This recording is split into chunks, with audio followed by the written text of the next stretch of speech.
everyone, this is Daniel of World Seeker Studios. Welcome to our first video. We are so happy to be making videos covering anything and everything related to Evermore Park.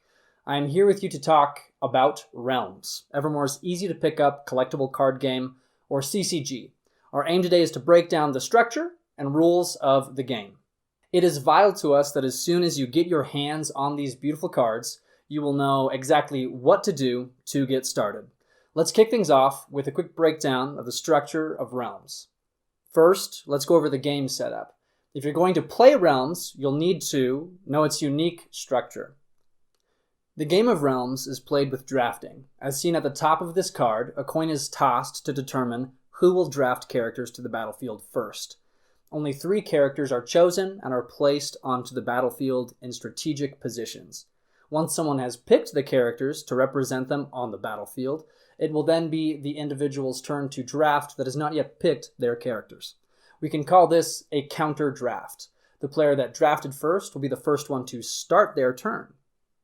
So what does the battlefield look like? The battlefield is a 3x3 grid. Realms further breaks them down, however. Row 1 is your defense row. Here characters will defend against the attacks of your opponent's characters. As noted in the game setup card, characters here will take damage first if able. Of course, some cards have ways of getting around a strong defensive row. Should all characters in the defense row be taken down, the next row will become the leading row and receive attacks first. As will be the case with all rows, 1 or more characters can be placed in this row. Next, we have row 2, the offense row. Here you will be placing the characters you wish to participate in the combat phase of Realms.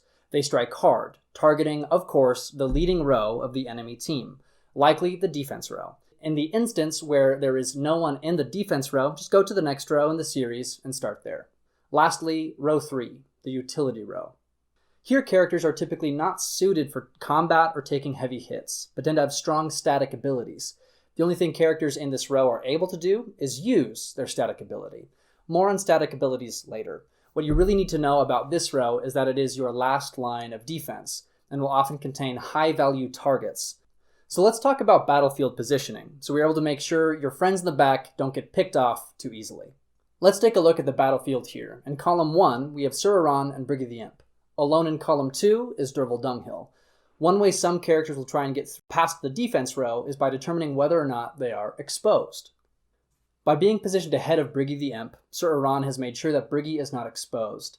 Be careful though, all characters in the defense row are considered exposed as there is no one in front of them.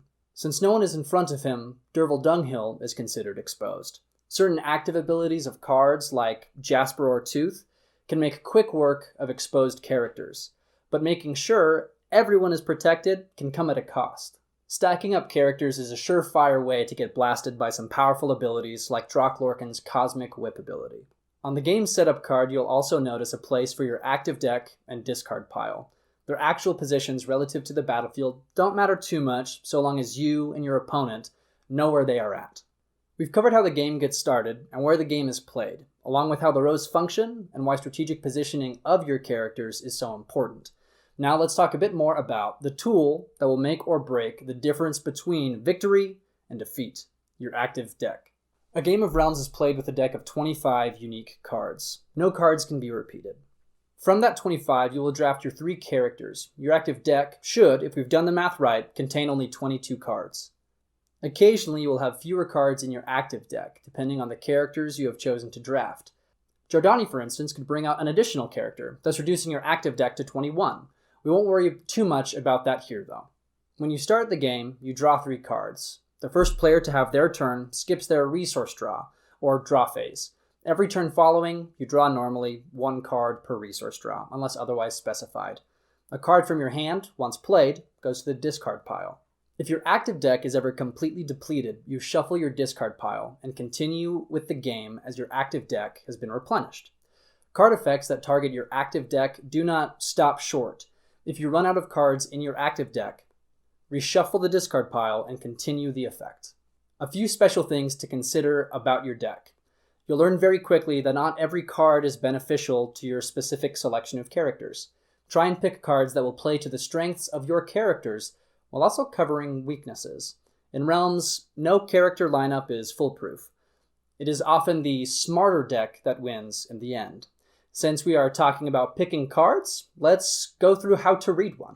You already know about the game setup, the battlefield, and how to piece together a deck, but the cards themselves require a little more attention. When you first see a Realms card, you are barraged by a massive amount of information. They are beautiful to look upon, but may feel slightly cumbersome to understand. Let's just work our way top to bottom.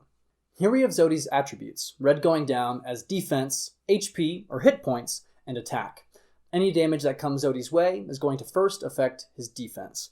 If depleted completely by damage, then the damage is able to target his hit points.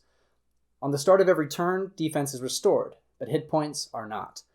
At the end of a turn, you resolve damage. If a character has been depleted to 0 hit points, they are considered defeated. Continuing to look at Zodi, his attack is 0, so as he stands right now, he is not a strong choice for your offense row. But with a defense of 4, he functions fairly well as a defender.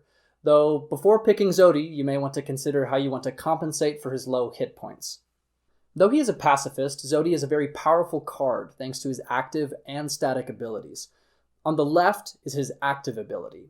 To the right is his static ability.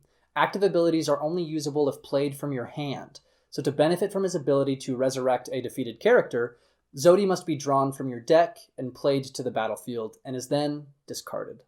Zodi's static ability would be in effect if you were to be played on the field as one of your 3 characters.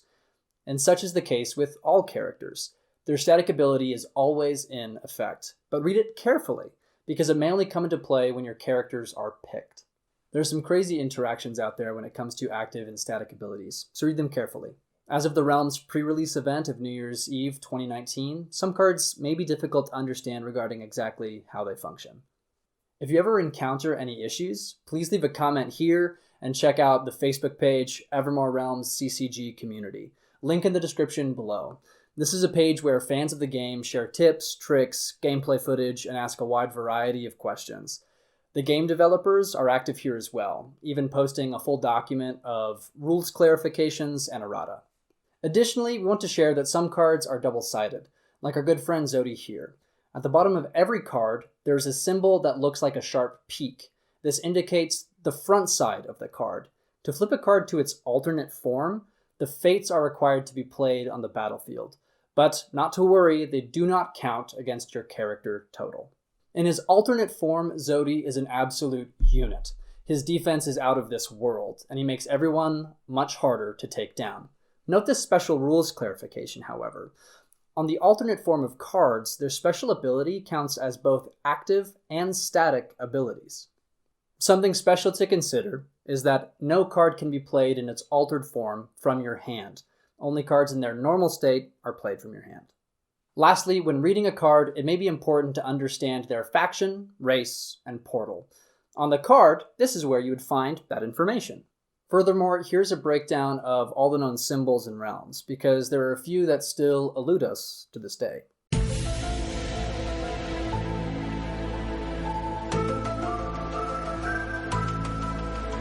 So we've talked about what the game looks like and how to read the cards you are playing with. Now let's focus on the structure of a round of realms. The rules here will break down how to proceed with the game once you've set things up, as we've already discussed. Starting from the top, there are a few things that you already know about. First things up, the resource draw. We've already discussed this step, but to repeat, a player draws 1 card unless otherwise specified. The first player that has a turn always skips their first resource draw in a match of realms. The active phase. During this part of your turn, you play cards from your hand, as many as you would like. Each card played is resolved in the order in which they are played. Once played, these cards are discarded, unless otherwise specified. Occasionally, a card is played and then banished. These cards are never reshuffled and can be brought back into the game once lost. Damage dealt during this phase resolves as it occurs. A character with a static ability that requires activation uses their static ability during this phase. Now, the combat phase. Characters in your offense row target characters in the leading row of your opponent's battlefield. Usually, this will be the defense row. If a character is brought to 0, do not consider them defeated yet, as this happens at a later step.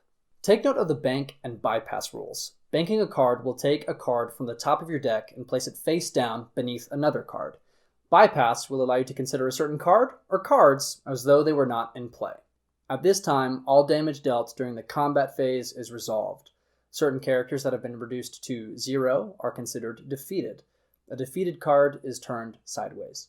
Once the first player is done with their turn, resolving damage, it will then be the next player's turn. They will also walk through the exact same steps as the first player. Their resource draw, active phase, combat phase, and resolve phase. It's going to go back and forth like this until one player's cards have all been defeated. Regardless of the outcome, remember the real victory was the friendships made along the way. And with that, you have it all, the structure and rules of the game. Again, for additional character-specific information and some rules clarification, check out Evermore Realms' CCG community on Facebook. We've done our best to make sure our information here lines up with what has been corrected in the game there. At this point, we feel like we've covered everything you need to know in order to pick up and play the game of Realms like a pro. If you haven't already, head to the park, pick up your deck, and take Evermore home with you. We're excited to hear about your adventures with this awesome new product. May the fates look upon your games with favor. See you next time.